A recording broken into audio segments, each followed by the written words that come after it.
சங்கை ஊதுவோம். சங்கு எச்சரிக்கை மணி ஒலிப்பதற்காக பயன்படுத்தப்படும் ஒரு பொருள். ஜப்பான் மற்றும் நியூசிலாந்து போன்ற அடிக்கடி இந்த சுனாமி ஏற்படக்கூடிய இடங்களிலெல்லாம் பார்த்தோம் என்றால் சங்கு ஒலிப்பதற்கென்றே சில கருவிகளை வைத்திருப்பார்கள். நிலநடுக்கம் ஏற்பட்ட உடனேயே சங்கு ஒலிக்கப்படும். அந்த சங்கு சத்தம் ஒரு அபாயத்தின் அடையாளம். உடனடியாக மக்கள் என்ன செய்வார்கள்? அது ஒரு எச்சரிக்கை என்று உணர்ந்து மேடான பகுதிகளுக்கு கடற்கரையை விட்டு தப்பி ஓடி விடுவார்கள். அப்படி தப்பி ஓடிப்பவர்களெல்லாம் பிழைத்துக் கொள்வார்கள்.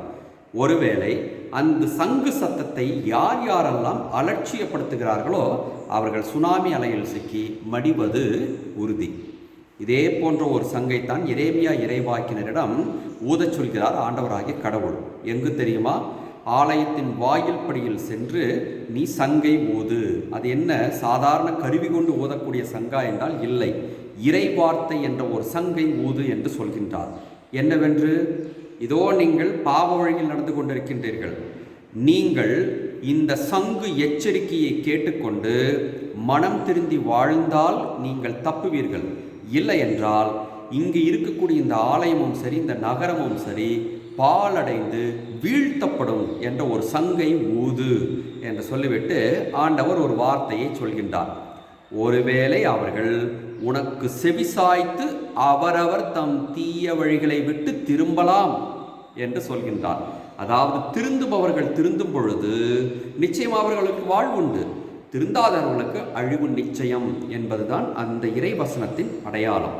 அன்பார்ந்தவர்களே, நமக்கும் கூட இரண்டு வகைகளில் ஒவ்வொரு மனிதனுக்கும் சங்கு ஒலிக்கப்படுகின்றது. ஒன்று உடலுக்கான சங்கு. மருத்துவரிடம் பரிசோதனைக்கு செல்லும் பொழுது உங்கள் உடல் நலன் இப்படி இருக்கின்றது, இதை உண்ண வேண்டும், இதை உண்ணக்கூடாது, இதை செய்ய வேண்டும், அதை செய்யக்கூடாது என்றெல்லாம் மருத்துவர் சொல்லியிருப்பார்.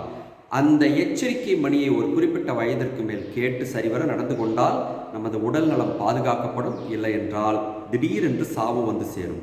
அதே போல நமது ஆன்மீகவாதிகளும் சரி அல்லது உளவியலாளர்களும் சரி நமது நடத்தைகளையும் ஒழுக்கத்தையும் பார்த்துவிட்டு இதை செய்கிறீர்கள், இது நல்லது, இதை செய்ய வேண்டாம், இது தீயது என்று சொல்லும் பொழுது அது ஒரு சங்கு ஒலி.